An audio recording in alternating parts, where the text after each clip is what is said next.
Amigos, ahora sí le damos la entrada a este tramo del programa en el que tenemos la suerte de tener invitados en nuestra mesa. Y en el día de hoy, recapitulando palabras en el momento de asumir, recordamos: el fortalecimiento del Estado de Derecho termina siendo la única arma de defensa del ciudadano de a pie. Palabras de la senadora Frente Amplista Michelle Suárez, que asumió una banca, ha dicho que por un tiempo determinado y con un objetivo concreto. Sí. Vamos a ver si conversamos de eso también. Bienvenida. Muchas gracias. ¿Por qué así como que con una misión? No, en realidad pasó lo siguiente. Yo en realidad fui en su momento electa tercer suplente de Carámbula. La cuestión era que se había hablado en algún momento de justamente entrar a la titularidad cuando él pidiera licencia, y el tema es que yo había pedido que eso fuera cuando este proyecto estuviese próximo a tratarse dentro del Parlamento y dentro de comisión. Es un proyecto que, a diferencia del de matrimonio igualitario, no soy autora, soy coautora. O sea, bien, somos un grupo. Y justamente ya había entrado en comisión y se empezaba a tratar en noviembre. Por eso es que quería entrar justamente lo antes posible para prestar juramento y poder participar. Las anteriores veces, cuando estábamos en el debate parlamentario, yo tenía que participar desde las barras. Bueno, ahora puedo participar en el plenario. Entonces, yo quería que el primer tema a tratarse fuera ese. Bien. Obviamente no significa que va a ser el único. Bien. Luego se irá ampliando los temas. Y también se irá viendo, según cómo vaya resultando también el trato de este proyecto, porque se tienen ciertas sesiones pactadas, pero hay que ver, porque se tienen que venir invitados, que van a hablar al respecto, a favor y en contra.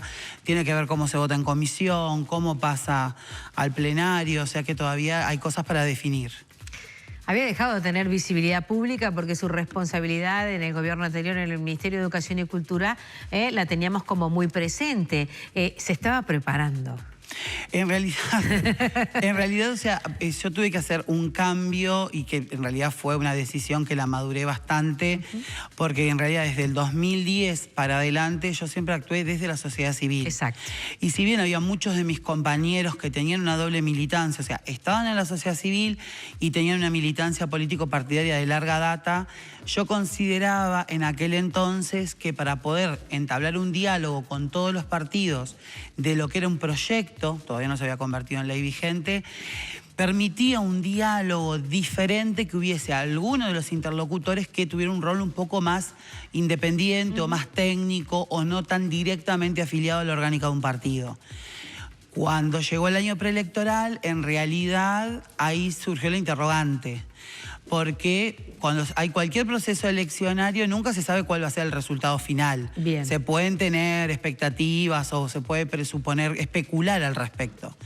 Entonces, la visión de lo que algunas cosas que habían pasado internacionalmente, donde en muchos países, cuando habían cambiado los vientos políticos, las normas que ampliaban derechos por lo menos habían sido revisadas y en algunos casos recortadas o modificadas, nos ponían la disyuntiva de decir, bueno, yo ya sabía que mi participación o no iba a influir o a cambiar el proceso de elección de Uruguay, pero sí, por lo menos era una actitud de decir, bueno, o me permanejo como una espectadora sin involucrarme, o me involucro.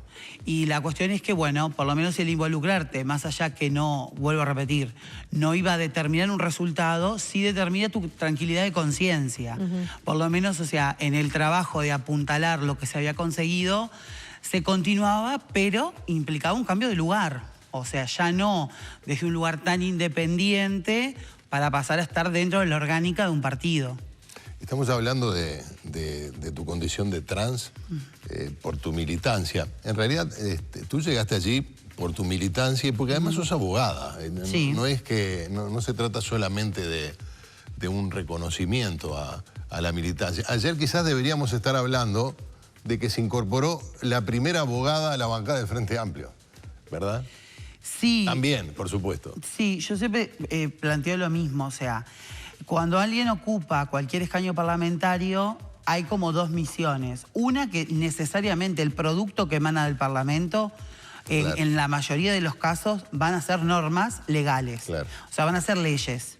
Entonces, más allá del contenido sustantivo, que puede ser muy razonable, puede ser políticamente óptimo, hay una forma técnica que cuando de repente no es la más adecuada, obviamente no hay ninguna mala intención, cuando después sale del Parlamento y se quiere aplicar en la práctica, surgen todos los mecanismos de defensa del sistema. El más conocido es la declaratoria de inconstitucionalidad de las leyes, porque las normas nunca pueden ser vistas en forma individual, forman parte de un sistema, entonces su interpretación es sistemática y bajo un principio claro que parece ser dejado de lado, que es el de no contradicción.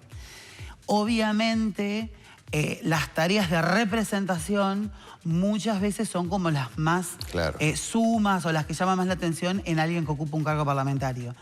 Pero poder tener herramientas técnicas al respecto realmente es muy útil a la hora de la elaboración de normas. Por lo menos si el deseo es que después funcionen en la práctica. Claro. El tema es que además de ser abogada, o quizás la primera abogada trans de nuestro país, a la doctora Suárez le interesa que el tema trans esté sobre la mesa a la hora de la militancia.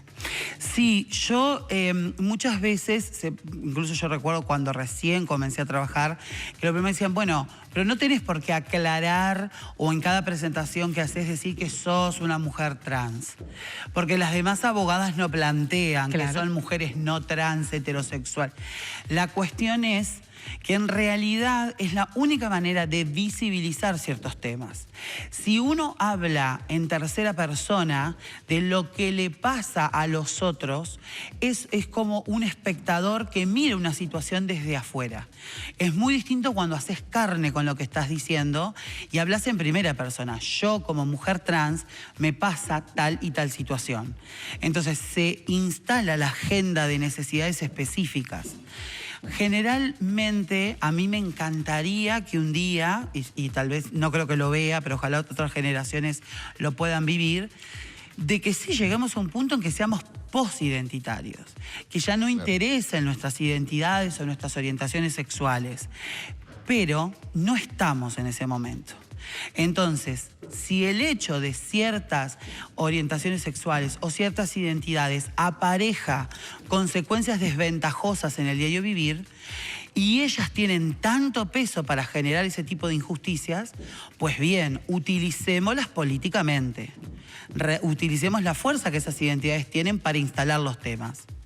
Yo estoy repasando algunos mensajes, aquí ya han llegado a nuestra mesa de trabajo y saludan la circunstancia de la asunción en esa responsabilidad. Un saludo que, por cierto, se hizo enfático porque las barras estaban repletas y había más que público, había hinchada, sobre todo del equipo de Ovejas Negras. Sí, la verdad que fue mucha gente, fue un momento muy cálido y francamente para mí fue un honor. Realmente es un honor y me siento muy honrada de poder ser parte del órgano más representativo de la democracia uruguaya por lejos. Es interesante porque entró por el camino de la ley. Sí. O sea, entró al Parlamento y entró al Ministerio, o sea que de hecho es casi como siempre un camino con el derecho en la mano. Yo siempre creo... Es una lectura muy única que se puede hacer de este periplo, de esta peripecia. Yo obviamente, mi vocación por ser abogada y porque fuera mi modo de vida, tiene que ver porque yo considero que la razón, o una de las grandes funciones que tiene el derecho, además de regular la convivencia en sociedad, tiene que ver con partir del reconocimiento de que existen desigualdades.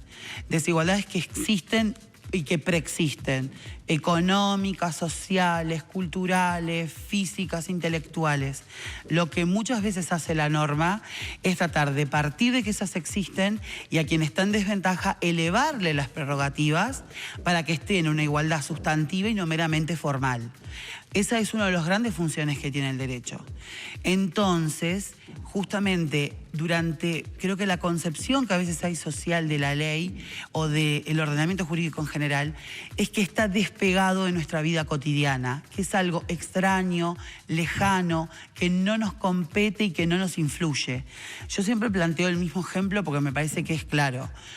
Nosotros diariamente en todo nuestro accionar estamos regulados por normas. Entonces, cuando nosotros vamos a la verdulería de la esquina y compramos 1 kilo de tomate, celebramos un contrato de compraventa. Bien. Cuando nosotros subimos al ómnibus y pagamos un boleto, celebramos un contrato de transporte. Cuando no existe una vida o una muerte sin un acto administrativo que la declare y se asiente en una partida. Entonces, desde nuestro nacimiento hasta nuestra defunción, está regulado. Entonces, el derecho no está aparte, está todo el tiempo interactuando. La cuestión es que a veces hay una concepción cerrada, como que el ordenamiento jurídico se retroalimenta a sí mismo y por lo tanto no interesan los cambios sociales.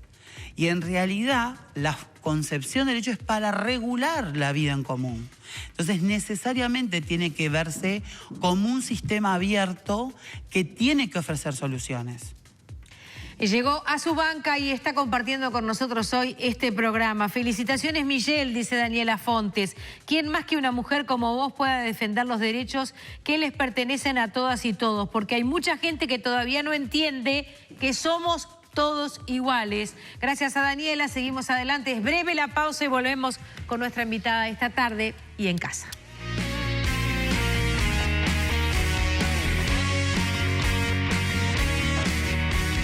Presentó Té Canarias, nuestra manera de tomar té.